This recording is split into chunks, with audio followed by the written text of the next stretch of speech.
اعوذ باللہ من الشیطان الرجیم بسم اللہ الرحمن الرحیم وقال اللہ لا تتخذوا الہین اثنین انما هو الہ واحد فایای فارہبون وَلَهُ مَا فِي السَّمَاوَاتِ وَالْأَرْضِ وَلَهُ الدِّينُ وَاصِبًا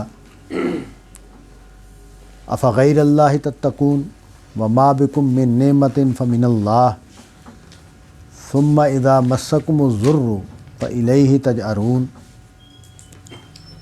ثُمَّ إِذَا كَشَفَ الضُّرَّ عَنكُمْ إِذَا فَرِيقٌ مِّنْهُم بِرَبِّهِمْ يُشْرِكُونَ لِيَكْفُرُوا بِمَا آتَيْنَاهُمْ فَتَمَتَّعُوا فَسَوْفَ تَعْلَمُونَ وَيَجْعَلُونَ لِمَا لَا يَعْلَمُونَ نَصِيبًا مِّمَّا رَزَقْنَاهُمْ تَاللَّهِ لَتُسْأَلُنَّ عَمَّا كُنتُمْ تَفْتَرُونَ وَيَجْعَلُونَ لِلَّهِ الْبَنَاتِ سُبْحَانَهُ وَلَهُم مَّا يَشْتَهُونَ وَإِذَا بُشِّرَ أَحَدُهُم بِالْأُنثىٰ ظَلَّ وَجْهُهُ مُسْوَدًّا وَهُوَ كَظِيمٌ يَتَوَارَىٰ مِنَ الْقَوْمِ مِنْ سُوءِ مَا بُشِّرَ بِهِ أَمْ يُمْسِكُهُ عَلَىٰ هُونٍ أَمْ يَدُسُّهُ فِي التُّرَابِ أَلَا سَاءَ مَا يَحْكُمُونَ لِلَّذِينَ لَا يُؤْمِنُونَ بِالْآخِرَةِ مَثَلُ السَّوْءِ وَلِلَّهِ الْمَثَلُ الْأَعْلَىٰ وَهُوَ الْعَزِيزُ الْحَكِيمُ۔ یہ جو رکوع ہے یہ توحید کے جو استدلال ہے قرآن مجید کا، اس کے جو دلائل ہیں وہ یہاں بیان ہوئے ہیں۔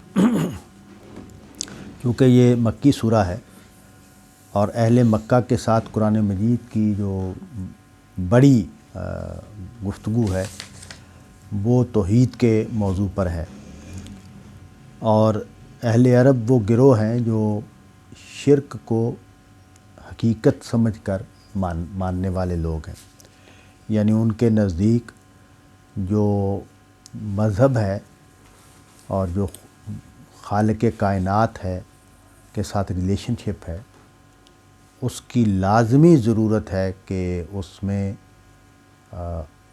اللہ کے علاوہ بھی الہ ہوں، اللہ کے علاوہ بھی ہستیاں ہوں جن کو اس کارخانہ قدرت میں اختیار اور ذمہ داریاں دی گئی ہیں، اور جو فیصلے ہو رہے ہیں، تکوینی فیصلے سے میری مراد یہ ہے کہ وہ فیصلے جو اسباب کے تحت نہیں ہوتے۔ ایک تو کاروبار ہے نا دنیا کا جو ہم چلا رہے ہیں، تو اس میں کچھ چیزیں ہماری تدبیر پر چل رہی ہیں اور کچھ امور وہ ہیں جو اللہ کی تدبیر پر چل رہے ہیں۔ تو یہ جو اللہ کی تدبیر پر امور چل رہے ہیں ان کو تکوینی امور ہمارے ہاں کہا جاتا ہے۔ تو ان تکوینی امور میں ان کا اقتدار، ان کا حصہ، ان کا رول موجود ہے۔ تو یہ ان کے ہاں ان کی مذہبیت میں یہ ایک لازمی حقیقت تھی، ایک واضح حقیقت تھی، اور یہ ان کے ہاں کلچر، تہذیب، نفسیات میں تبدیل ہو چکی تھی۔ اسی وجہ سے بار بار قرآن مجید میں اس موضوع پر بات ہو رہی ہے۔ تو اس رکوع میں بھی سارا موضوع یہی مسئلہ ہے۔ تو اللہ نے کہا کہ دو الہ نہ بناؤ،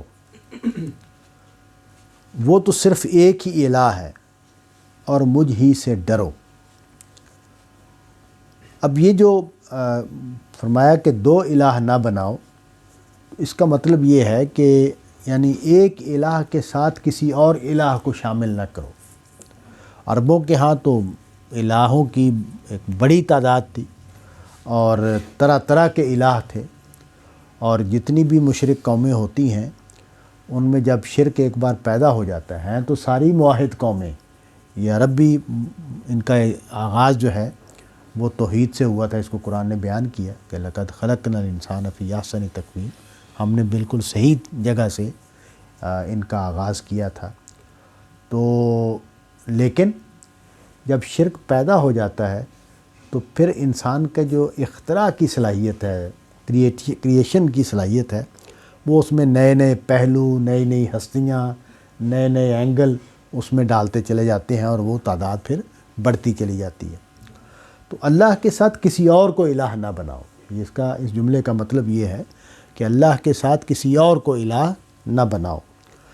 اس میں الہ کا لفظ بنیادی لفظ ہے کہ ایک ایسی ہستی کا تصور کرنا کہ جو وہ طاقتیں رکھتی ہے جو خدا کی طاقتیں ہیں، یا ان طاقتوں میں سے کوئی حصہ رکھتی ہے، کوئی اس کا جزء اس کے پاس ہے جو خدا کی طاقتیں ہیں، تو وہ الہ بنانا ہے۔ کیونکہ یہ جو دنیا ہے، اس کا جو نظام ہے، یہ دو ہی اس کے پہلو ہیں، اور یہ ہمیشہ سے انسان کا مشاہدہ ہے، تجربہ ہے، حتیٰ کہ یہ جو اب سائنس ہے، یہ پہلا واقعہ ہے، یا اس سے پہلے بھی ہوئے ہوں گے تو وہ تاریخ کے ریکارڈ پر نہیں ہیں، کہ جب انسانوں نے یہ جو میکنزم چل رہا ہے کائنات کا، کہ زمین سورج کے گرد گھوم رہی ہے، چاند زمین کے گرد گھوم رہا ہے، ستارے اور دن اور رات کا چکر، اور یہ سارا آٹومیشن کا نظام ہے، تو اسی کو کل سمجھ رہے۔ ایسا کبھی نہیں ہوا ہمارے انسانوں کی تاریخ میں، اس کو کل سمجھنے کی کوئی روایت ہمارے ریکارڈ پر نہیں ہے۔ اگر ہوئی ہوگی تو وہ زمانہ ریکارڈ پر نہیں ہے، اس کی کتابیں نہیں ہیں، ان کا لٹریچر نہیں ہے۔ یہ پہلا تجربہ ہے ان 3-4 ہزار سالوں کی جو معلوم تاریخ ہے، کہ انسانوں نے یہ فیصلہ کرنا شروع کر دیا کہ یہ جو کچھ نظر آ رہا ہے، میکنزم چلتا ہوا، مشین چلتی ہوئی کائنات کی، بس کل یہی ہے۔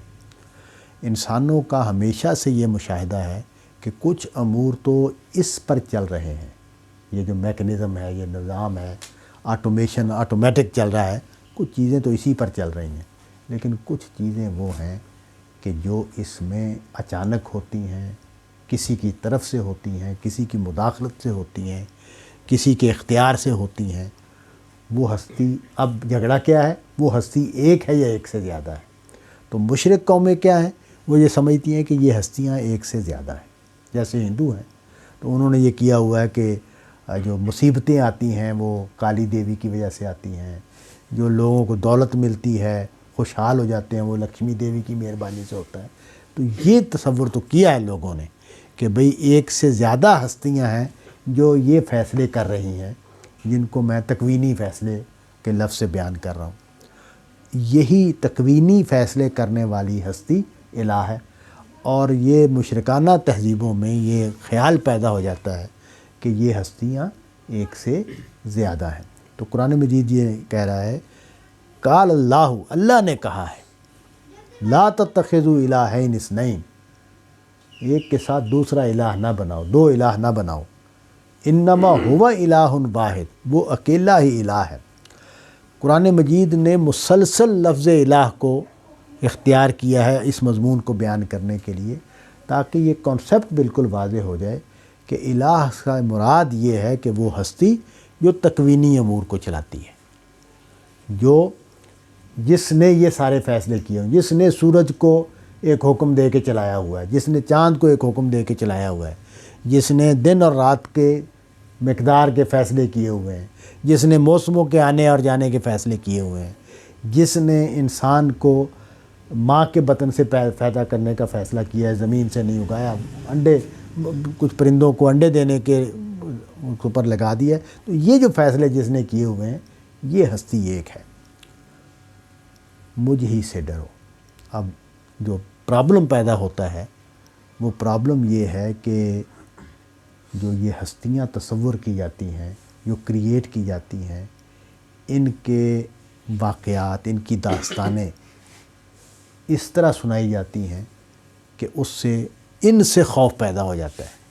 میں نے خود اپنے کانوں سے یہ جملہ سنا ہوا ہے کہ تو فلانے بابے نہ کوئی کتنی نا بدتمیزی، تیرا بیڑا غرق کر دینا انہیں، تو اتنے رہ نہیں سکیں گا، سکون دی تینوں ساہ نہیں آنا، تینوں سکون دا کوئی۔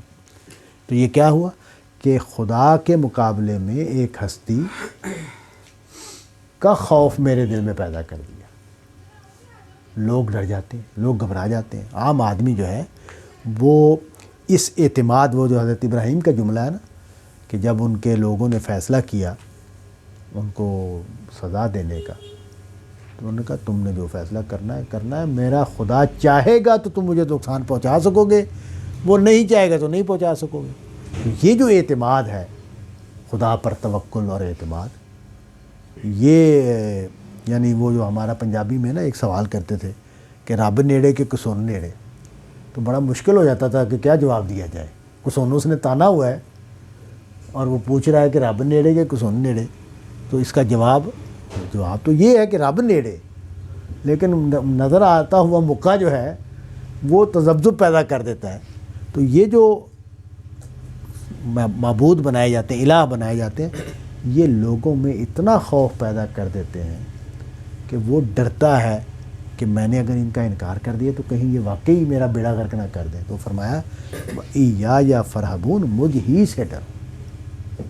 یعنی یہ وہ کہتا تو سیاسی بیان دیتا ہے، اللہ اس کو معاف کرے، عمران خان، ایاک نعبد و ایاک نستعین، لیکن بات بالکل ٹھیک ہے. جو بات وہ کہتا ہے بات بالکل ٹھیک ہے کہ جب میں ایاک نعبد و ایاک نستعین پر کھڑا ہو جاتا ہوں تو پھر باقی ڈر ختم ہو جاتے ہیں. اقبال نے بھی اس کو بیان کیا نا کہ وہ ایک سجدہ جسے تو گراں سمجھتا ہے، 1000 سجدوں سے دیتا ہے آدمی کو نجات. تو وہ بات جو ہے یہ حقیقت ہے کہ جب ہم خدا پر حقیقی معنوں میں ایمان لے آئیں گے، خدا پر بھروسہ ہمارا اصل پر ہو جائے گا، یعنی وہ ہماری اصل بن جائے گا، ہماری شخصیت بن جائے گا، تو پھر ہمیں کوئی اور ڈرائے گا نہیں. تکلیفیں آ سکتی ہیں. ابراہیم علیہ السلام کا جملہ بہت خوبصورت ہے کہ اس نے اگر فیصلہ کیا کہ مجھے کوئی تکلیف پہنچے تو پہنچ جائے گی، لیکن فیصلہ اس کا ہوگا، تمہارے اقدام سے کچھ نہیں ہونے والا. تم نے اگر اقدام کیا میرے خلاف کوئی، تو اس سے کوئی نتیجہ نہیں نکلے گا. ہاں اس نے فیصلہ کر لیا کہ اس کو کوئی اذیت پہنچ جائے، کوئی تکلیف پہنچ جائے، تو ہو سکتا ہے پہنچ جائے. تو یہ جو بات ہے اس لیے کہا کہ یا فرحبون، مجھ ہی سے ڈرو. کسی کا اور کا ڈر تمہیں صحیح فیصلہ کرنے سے نہ روکے. ظاہر ہے جب یہ ہستیاں یہ کریٹ کی جاتی ہیں تو ان کے ساتھ داستانیں ہوتی ہیں. جیسے جو پیر خانے ہیں نا، بڑے پیر خانے جو ہیں، بڑے عامل، تو وہ کیسے، ان کا کاروبار کیسے چلتا ہے؟ ان کہانیوں کے زور پر چل رہا ہوتا ہے جو پھیلائی گئی ہوتی ہیں.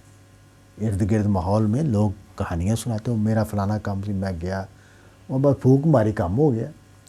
اب وہ پھونک ماری کام ہوا یا نہیں ہوا، یہ اس کو کون تحقیق کرتا ہے؟ یہ بندہ جس اعتماد سے کہہ رہا ہے اس کے پھونک مارنے سے میرا فلاں کام ہو گیا ہے. تو مثلا یہ اپنی بیوی سے اگر ڈرتے ہیں تو میں ان کو کہوں گا میں پھونک مار دیتا ہوں، تجھے دیکھو نوکرانی بن جائے گی، اور وہ واقعی بن جائے تو یہ تو ہونا ہی نہیں. لیکن یہ کہانی مشہور ہو جائے کہ وہ طالب صاحب نے پھونک ماری تھی، بالکل جی ہوتے نوکرانی بن گئی، گل ہی نہیں کر دی، چوں ہی نہیں کر دی. تو اب میرا کاروبار چل جائے گا. ان کا مسئلہ حل ہوا یا نہیں ہوا؟ سوری جی، ایسے میں مذاق سے کہہ رہا ہوں. تو استغفر اللہ، جو شریف آدمی ہے تو بیچارے صبر کر گئے. وَلَهُ مَا فِي السَّمَاوَاتِ وَالْأَرْضِ، کیوں مجھ ہی سے ڈرو کہ وہی ہے زمین و آسمان میں جو کچھ ہے اس کا مالک.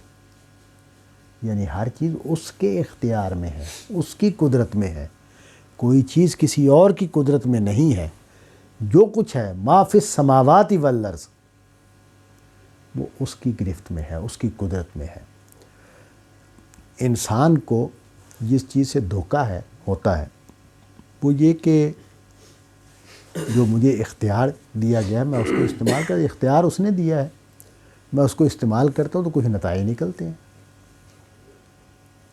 اسی طرح یہ جو آٹومیشن پر نظام چل رہا ہے، بظاہر لگ رہا ہے کہ سورج جو ہے اسی نے چلتا رہے گا، زمین اسی طرح چلتی رہے گی، چاند اسی طرح چلتا رہے گا، ستارے اسی طرح چلتے رہیں گے، پودے اسی طرح اگتے رہیں گے.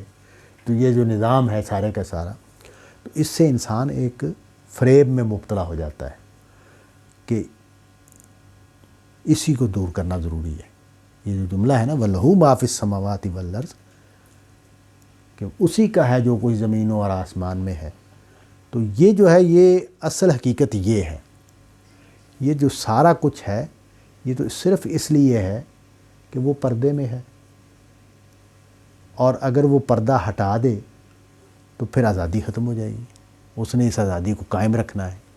یعنی یہ میں نے اتنا سوچتا ہوں کہ یہ جو انسان کو آزادی دینے کا عمل ہے یہ خدا کی قدرت کے بغیر ہو ہی نہیں سکتا. یعنی اگر خدا کی طاقت اتنی زیادہ نہ ہو تو یہ آزادی نہیں دی جا سکتی. کیسے دی جا سکتی ہے؟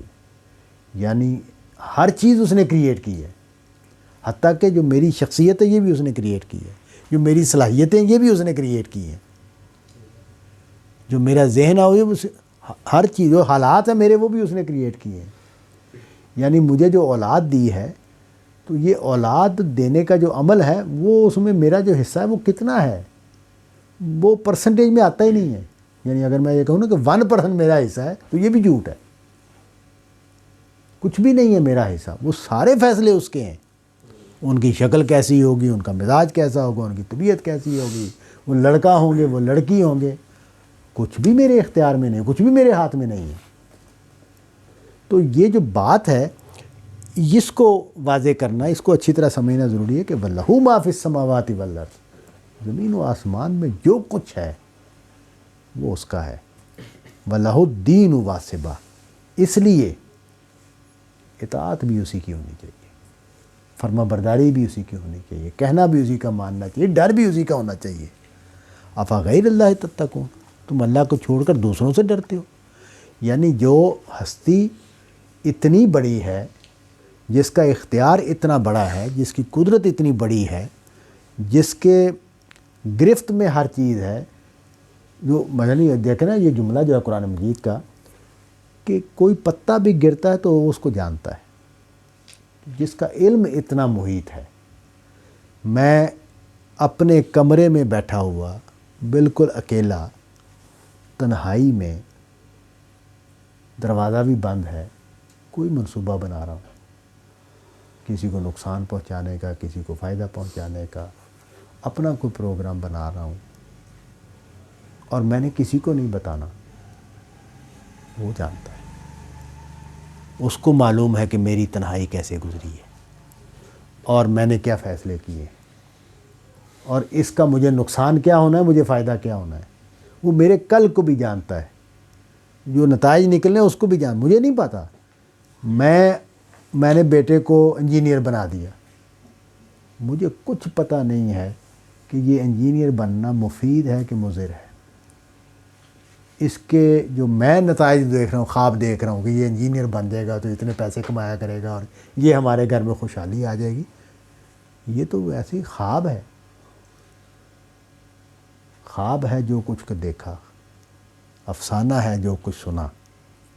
یہ جو ہے یہ اگر وہ حقیقت بن جائے گا تو بن جائے گا، نہیں بننا تو نہیں بن سکے گا.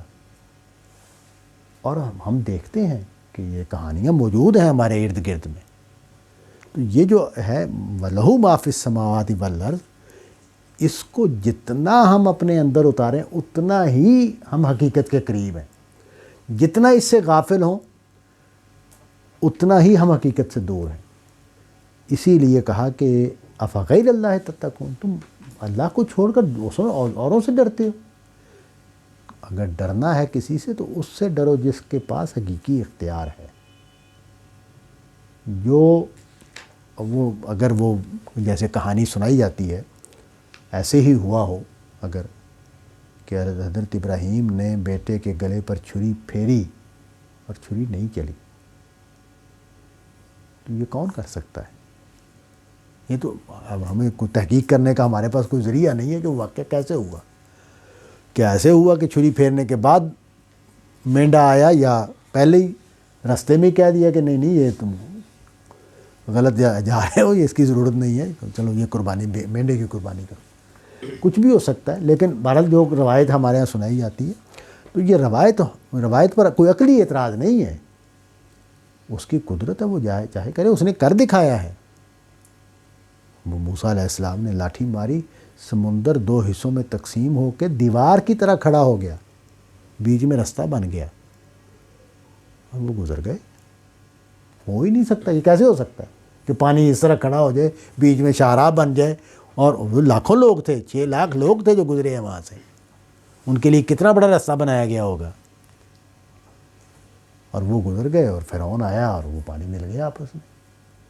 تو یہ اس لیے یہ جو اہمیت ہے اس بات کی، وَلَهُ مَا فِي السَّمَاوَاتِ وَالْأَرْضِ، یہ اس کے اختیار کا جو احاطہ ہے کہ وہ کتنا بڑا اختیار رکھتا ہے، کتنا محیط اختیار ہے اس کا.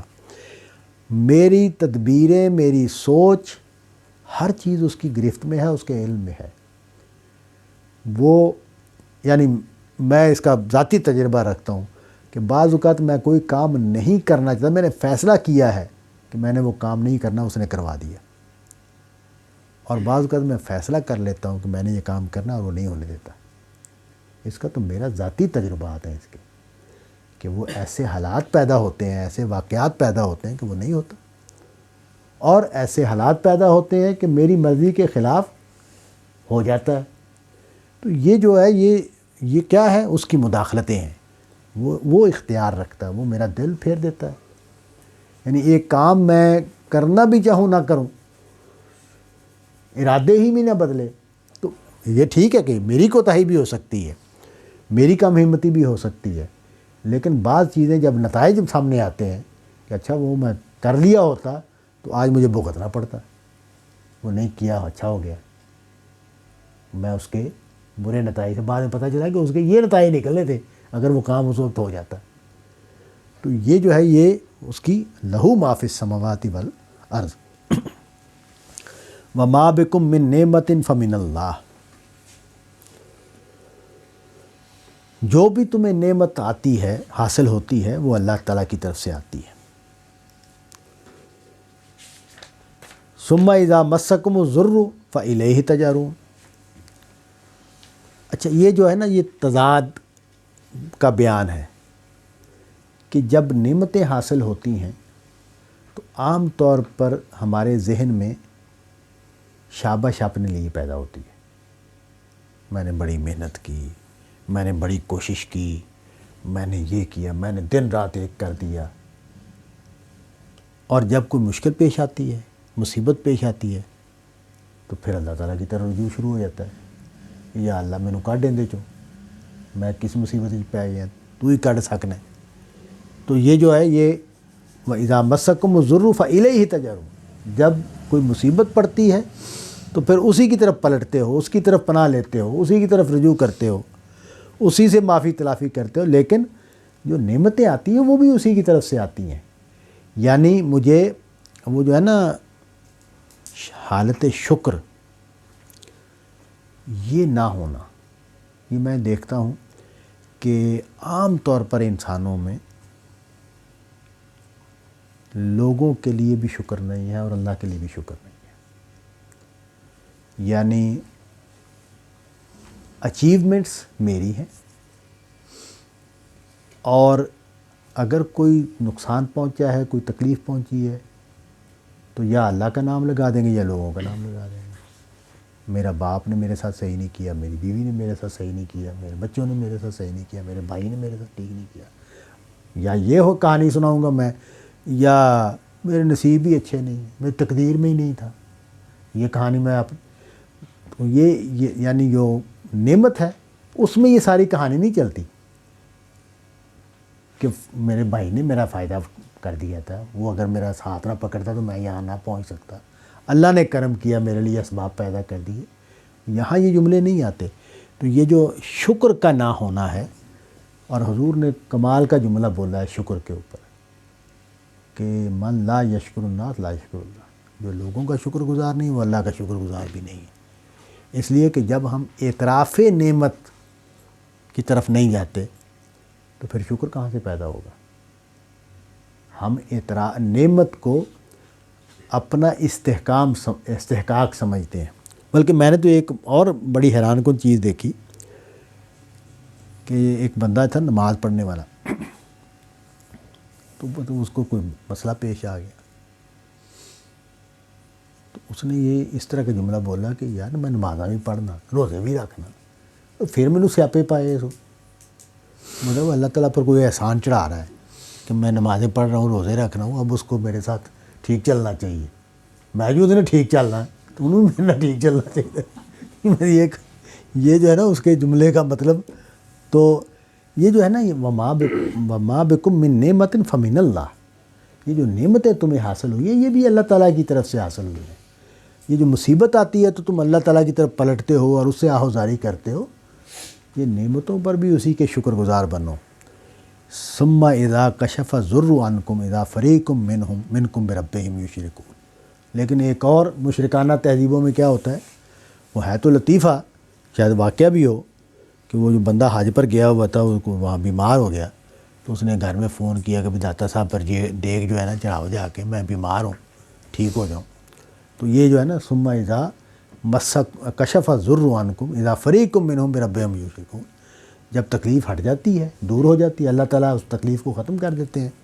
تو کسی بابے کے داغے دے چڑھا دی، کسی بت کے آگے جا کے ماتھا ٹیک دیا کہ اس کی مہربانی سے میرا مسئلہ حل ہوا ہے. لِيَكْفُرُوا بِمَا آتَيْنَاهُمْ،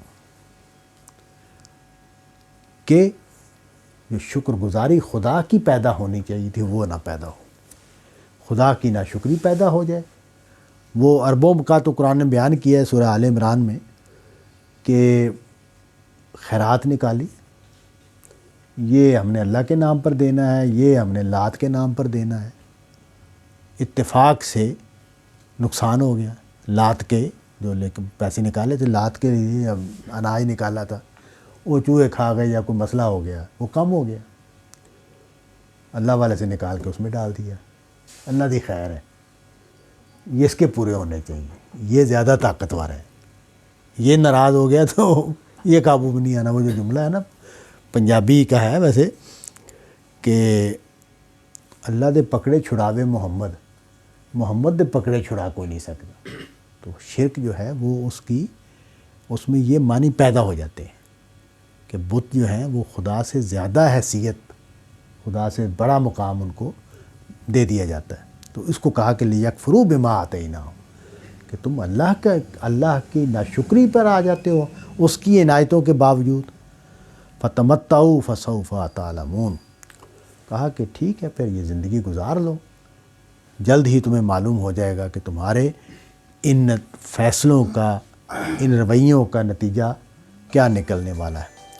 یہ بات جو ہے یہ قرآن مجید نے جگہ جگہ بیان کی ہے کہ اللہ تعالیٰ اپنے حوالے سے شرک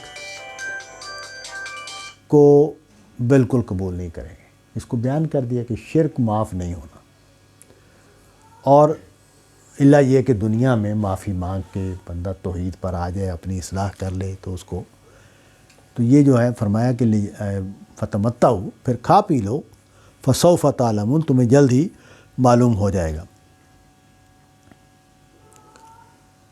وَيَجْعَلُونَ لِمَا لَا يَعْلَمُونَ نَصِيبًا مِمَّا رَزَقْنَاهُمْ تَاللَّهِ لَتُسْأَلُنَّ عَمَّا كُنتُمْ تَفْتَرُونَ.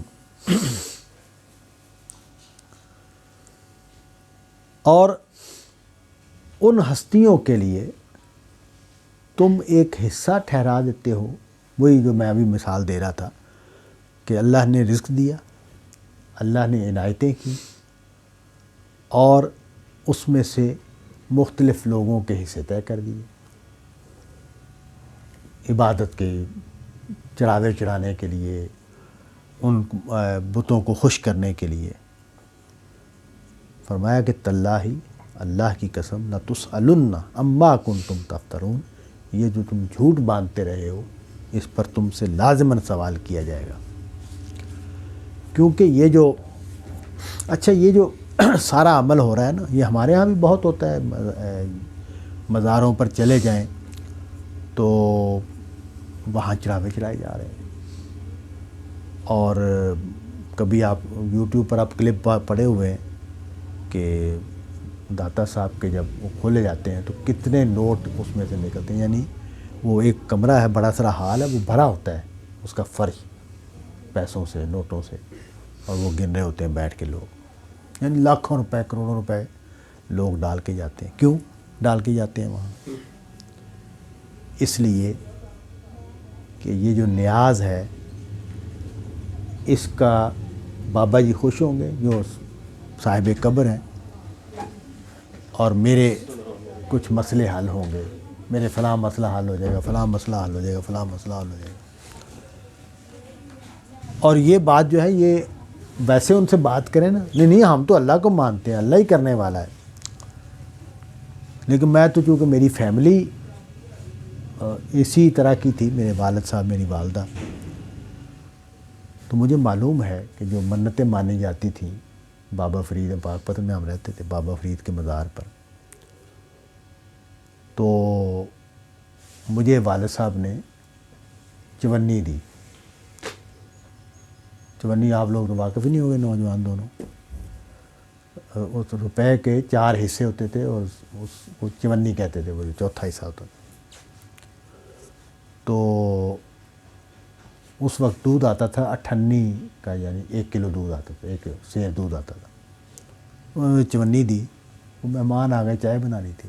ہمارا دودھ ویسے آتا تھا لیکن وہ مہمانوں کے لیے دودھ استعمال ہو گیا ہوا تھا. انہوں نے کہا یہ چائے کے لیے دودھ لے آؤ جا کے. مجھے چونی دی تو وہ میں اس کو نا اچھالتے ہوئے جا رہا تھا. وہ گری اور وہ ریتلا علاقہ ہے، ایسا پاک پتن کا سارا صحرائی علاقہ ہے. وہ ریت میں گری اور غائب ہو گئی.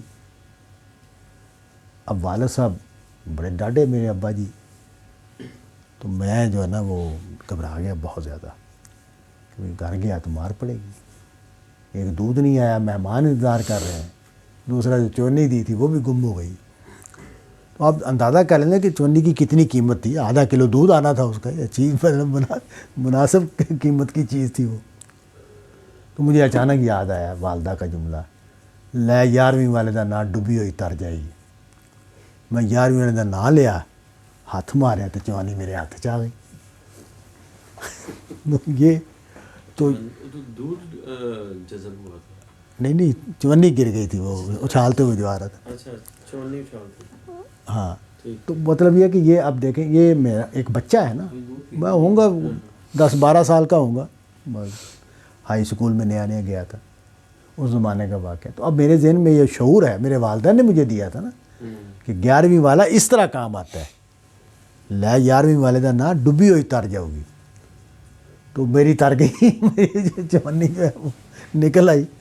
تو اب یہ کہانی جو ہے یہ سنائی جائے اگر تو کاروبار شروع ہو جائے گا نا. سارے ہی کہیں گے بھی دیکھو بندے کا اپنا تجربہ ہے. تو اس کی چونی جو ہے وہ اس کو مل گئی. خیر میں دودھ لیا ہے، کلپ کاٹ کے نا الگ سے اپلوڈ کیا. چونی کا 500 گرام تو یہ نقلی نوٹ نکلا اس پہ چل جاتا. یہ جو ہے یہ یعنی وہ پوری تہذیب ہوتی ہے، پورا کلچر ہوتا ہے، پوری نفسیات ہوتی ہے جو بنتی ہے وہاں. لیکن اعتراض کا جواب دینے کے لیے نا ایک کہانی بنا دی جاتی ہے. نہیں ہم اللہ کو مانتے ہیں، اللہ ہی کرتا ہے اصل میں، یہ تو صرف دعا کرتے ہیں ہمارے لیے، یہ کرتے ہیں وہ کرتے ہیں. تو کہا کہ تم کیا کرتے ہو؟ تمہیں میں نے دولت دی، رزق دیا اور بتوں کے نام پہ چڑھاوے چڑھا دیے، ان کی کرامتیں طے کر دیں، اپنے پاس سے کہانیاں بنا دیں. آگے کہا کہ لَتُسْأَلُنَّ عَمَّا كُنْتُمْ تَفْتَرُونَ، یہ تو تم گھڑتے رہے ہو، اس پر تم سے سوال ہوگا. تو یہ ساری کہانیاں جتنی بھی ہیں اس طرح کی، وہ بابوں کے بارے میں ہو، بتوں کے بارے میں ہو. میرے سسر اللہ بخشے وہ مجھ سے ایک دن کہنے لگے کہ تجھے اندازہ نہیں ہے کہ داتا صاحب کیا کچھ کرتے ہیں. میں نے کہا جی اس کی دلیل. میں تو وہابی تھا پکا، نیا نیا وہابی ہوا تھا اور بڑا پکا وہابی. تو کہتے ہیں کہ دلیل میرا تجربہ ہے، میں نے خود مشاہدہ کیا ہے. تو میں نے ان سے کہا جی یہ کسی ہندو سے جا کے پوچھیں، اس کا بھی یہی تجربہ ہے. وہ جو بتوں کے پاس جاتا ہے پھر وہ اس کو بھی مان لیتے ہیں، اس کے بت بھی کام کرتے ہیں. تو قرآن مجید نے یہ نقطہ بیان کیا کہ تجربہ یہاں دلیل نہیں ہے، کیونکہ تجربہ جو ہے وہ تو ہم اس کے اوپر حکم لگا رہے ہیں کہ اس نے کیا ہے، یہ دلیل نہیں ہے. دلیل دو ہیں، ایک یہ کہ اللہ بتائے کہ میں نے فلاں کو یہ اختیار دیا ہے، یا یہ دنیا کا نظام بتائے کہ اس میں ایک سے زیادہ ہستیاں شریک ہیں. تو یہ دنیا کا نظام جس وہ قرآن مجید نے جو بیان کر دیا نا کہ اگر 2 الہ ہوتے تو فساد ہی فساد ہوتا. 2 مرضیاں، 2 میاں بیوی آپس ہی 2 دن صلح نہیں رہ سکتے. دیکھ لو نویں نویں منڈے کا کی حال ہے. تو ਇਹਦਾ ਹੋਣਾ ਨਾ ਜੀ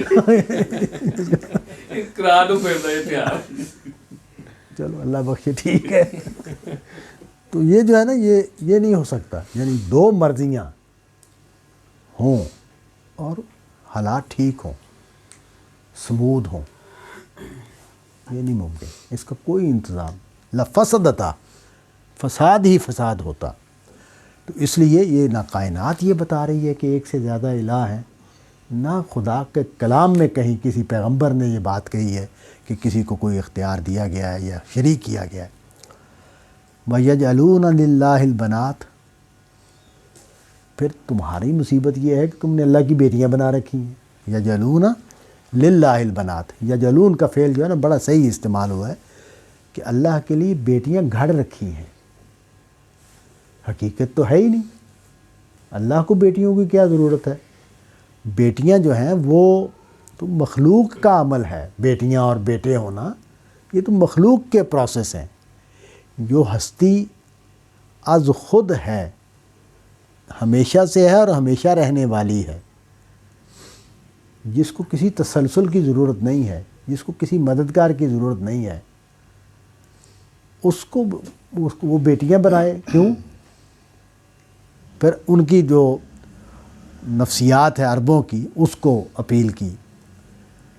کہا کہ اللہ کے لیے تم نے بیٹیاں بنائی ہیں، سبحانہ، وہ تو اس سے پاک ہے.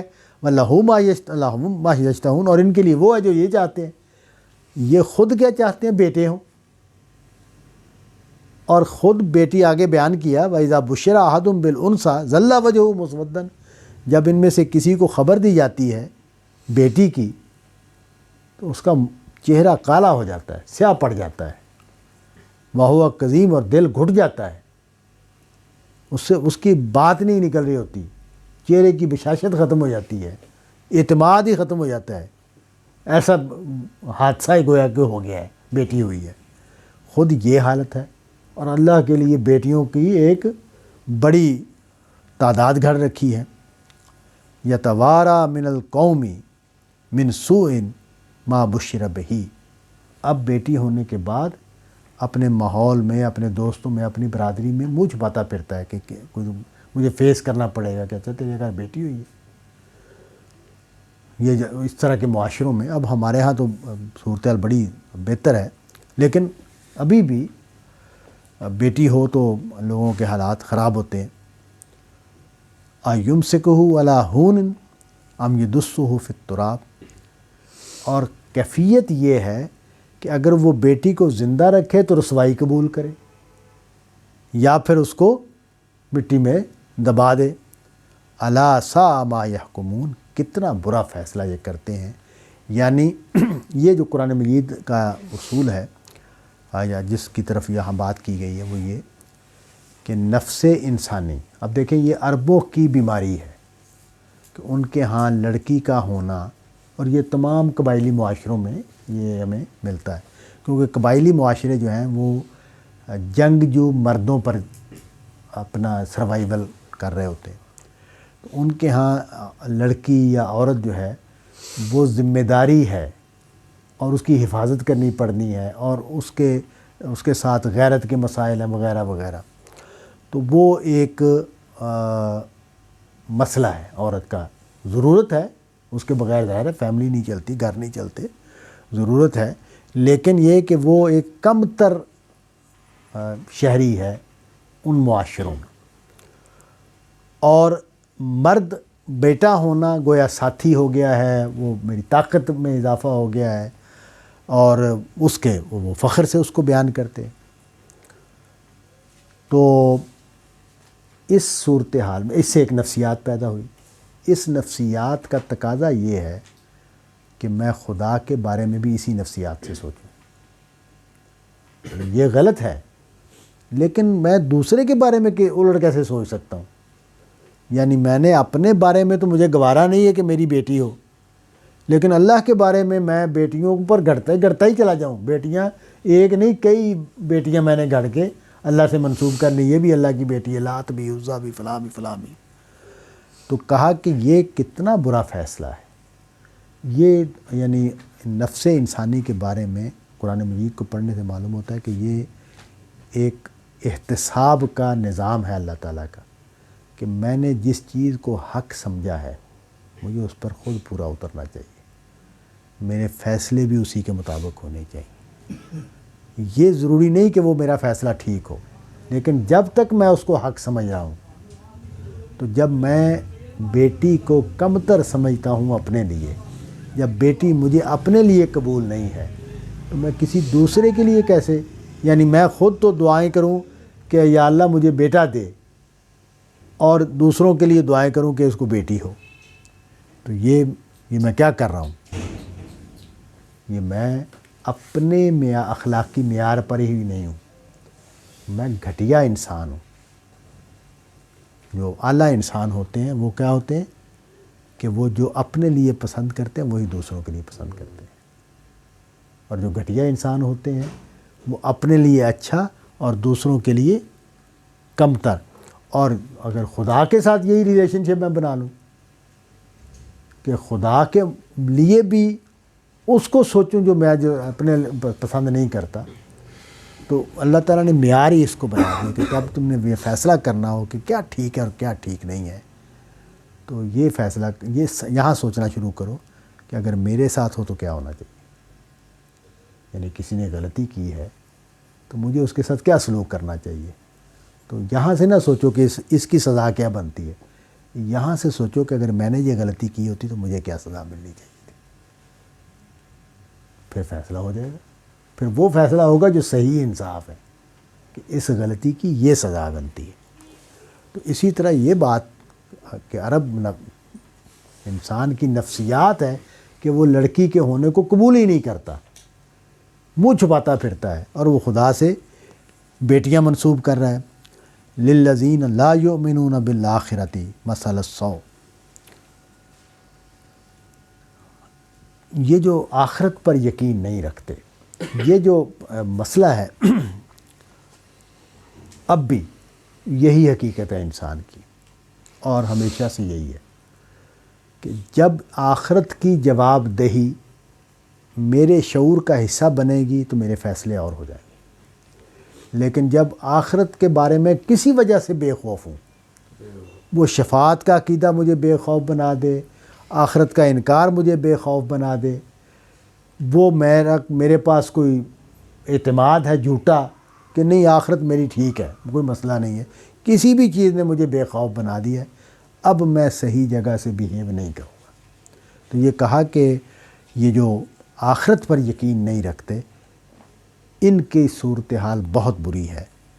وَلِلَّهِ، ان کے لیے مثل السوء ہے، ان کے لیے ان کی تمثیل بری ہے۔ وَلِلَّهِ الْمَثَلُ الْأَعْلَى، لیکن اللہ کے لیے جو اعلیٰ ہے مثال، اللہ کی شان بہت بلند ہے۔ وَهُوَ الْعَزِيزُ الْحَكِيمُ، اور وہ صاحب اختیار بھی ہے، صاحب حکمت بھی ہے۔ تو مطلب یہ ہے اس سارے رکوع میں جو بات ہوئی ہے کہ یہ جو سارے کا سارا فساد ہے شرک کا، اور خدا کو چھوڑ کر کسی اور ہستی کو ماننا، یہ وہاں کی بیماری ہے۔ یہاں خدا سے انکار اور خدا سے دوری کی بیماری ہے، تو وہ کہا کہ پرابلم ایک ہی ہے، وہ ہے آخرت کا انکار۔ جو نتیجہ نکلنا ہے شر اور خیر کا، اس کا انکار۔ تو جب یہ انکار ٹھیک ہو جائے گا، یہاں آدمی حقیقت پر آ جائے گا، تو اس کے لیے پھر شرک کی تردید بھی آسان ہو جائے گی، اس کے لیے پھر خدا سے دوری کے مسئلے کو حل کرنا بھی آسان ہو جائے گا۔ وآخر دعوانا ان الحمد للہ رب العالمین۔